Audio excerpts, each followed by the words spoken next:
Salam sejahtera untuk kita semua. Pelajaran Sekolah Sahabat dengan tema utama Surat Efesus, pelajaran ke-6, Misteri Injil. Selasa, 1 Agustus, Gereja Penyingkap Hikmat Allah. Apakah yang Paulus katakan tentang Allah dan tindakan Allah dalam Efesus 3 ayat 7-13? Paulus sekali lagi mengklaim sebagai pelayan melalui kasih karunia Allah.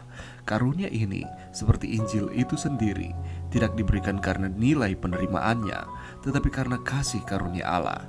Paulus menggarisbawahi hal ini dengan menggambarkan dirinya sebagai yang paling hina dari segala orang kudus. Ada perkembangan menarik dalam pemahaman diri Paulus yang dapat dilihat sewaktu kita menelusuri surat-surat Paulus dalam urutan penulisannya. Sejak awal, ia mengklaim statusnya sebagai rasul yang ditetapkan secara ilahi. Namun, kemudian ia memperkenalkan dirinya sebagai yang paling hina dari para rasul dan tidak layak disebut rasul. Di sini, di Efesus, ia melihat dirinya sebagai yang paling hina dari semua orang kudus. Akhirnya, ia menggambarkan dirinya sebagai kepala atau yang terburuk dari orang berdosa. Mungkin cara pemikiran Paulus ini dapat membantu menjelaskan kutipan terkenal ini. Semakin dekat engkau datang kepada Yesus, semakin banyak kesalahanmu yang akan terlihat oleh matamu sendiri. Karena pandangan kita menjadi lebih jelas dan ketidaksempurnaan kita akan terlihat dalam perbedaan yang sangat kontras dengan sifatnya yang sempurna.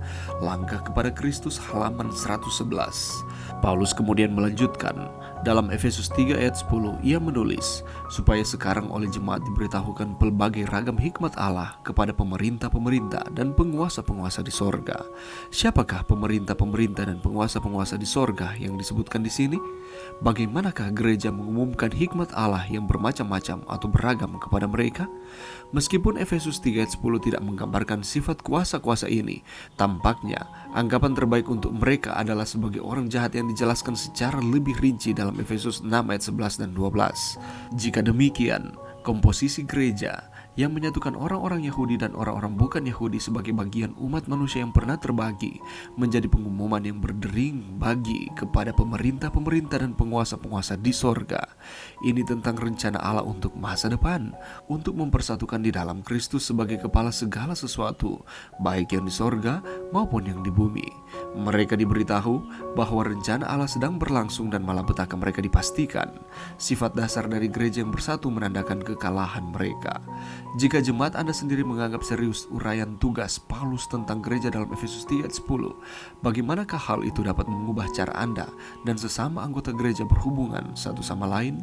Pelajaran yang bisa kita dapatkan pada saat ini, kalau kita melihat di dalam Efesus 3 ayat 8, di sana dikatakan seperti ini, kepadaku yang paling hina di antara segala orang kudus telah dianugerahkan kasih karunia ini untuk memberitakan kepada orang-orang bukan Yahudi kekayaan Kristus yang tidak terduga itu. Rasul Paulus adalah salah seorang tokoh besar yang dicatat di dalam Alkitab. Kita boleh lihat juga di dalam sumbangsi pelayanan yang ia lakukan. Pelayanannya dalam memberitakan Injil sangat luar biasa. Di tengah berbagai macam kesulitan, tantangan, penderitaan, aniaya, bahkan di dalam penjara dan bahkan ancaman hukuman mati, tidak membuat ia lemah dan tawar hati. Justru di tengah penderitaan dan berbagai tantangan yang ia hadapi, Paulus memiliki kekuatan yang begitu besar sehingga ia mampu untuk bertahan. Bahkan kehidupannya menjadi berkat bagi banyak orang. Ia memotivasi dan memberikan nasihat demi nasihat kepada jemaat yang dilayaninya, seperti yang ia tunjukkan kepada jemaat yang ada di Efesus. Paulus menyadari bahwa ia adalah orang yang paling hina dan merasa tidak layak menjadi seorang rasul jika dibandingkan dengan rasul lainnya. Padahal kita tahu bersama di dalam pelajaran-pelajaran sebelumnya bahwa komitmennya begitu besar di dalam pelayanannya kepada Tuhan. Tetapi dia mengaku bahwa dia adalah orang yang paling hina, orang yang tidak layak. Dan dia mengklaim bahwa dia adalah pelayan melalui kasih karunia Allah.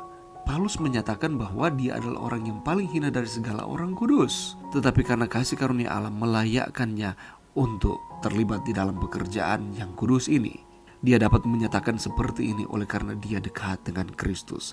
Karena ada kutipan yang menyatakan bahwa semakin dekat kita datang kepada Yesus, maka semakin banyak kesalahan-kesalahan yang akan kita lihat oleh mata kita sendiri. Karena pandangan kita menjadi lebih jelas dan ketidaksempurnaan kita akan terlihat di dalam perbedaan yang sangat berbeda dengan sifat Allah yang sempurna. Dan kita akan mengerti bahwa keselamatan itu bukan oleh karena usaha-usaha kita sendiri, tetapi hanya oleh karena pemberian pemberian Allah. Setelah itu di ayat-ayat selanjutnya Paulus melanjutkan. Di dalam ayat 10 Paulus mencatat bahwa supaya sekarang oleh jemaat diberitahukan berbagai ragam hikmat Allah kepada pemerintah-pemerintah dan penguasa-penguasa di sorga. Melalui pelayanan Paulus terbentuklah gereja yang terdiri dari orang Yahudi dan non-Yahudi. Semua ini terjadi sesuai dengan maksud kekal Allah. Tuhan sudah menetapkan dan Ia tidak mengubah rencananya. Maksud kekal ini dilaksanakan dalam Kristus Yesus. Jadi gereja itu terbentuk dari orang-orang Yahudi maupun orang-orang non-Yahudi. Pelajaran bagi kita adalah kumpulan orang-orang yang percaya kepada Tuhan. Dan Allah menyingkapkan hikmatnya kepada masing-masing kita yang bermacam-macam dan beragam. Dan ini menyatakan bahwa Allah itu konsisten dan Allah itu tidak berubah-ubah. Allah adalah kepala dan kita adalah anggota jemaatnya. Dan Allah memberikan kepercayaan kepada kita dengan hikmat yang Allah berikan kepada kita untuk memajukan gereja Tuhan ini.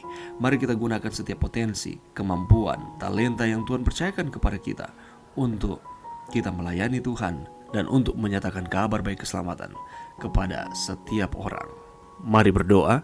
Terima kasih Tuhan atas firman-Mu pada saat ini. Bantu kami Tuhan untuk kami dapat mengerti pelajaran yang kami pelajari saat ini. Bantu kami untuk kami dapat memperoleh hikmat yang hanya berasal dari Tuhan. Ini doa kami Tuhan di dalam nama Yesus. Amin.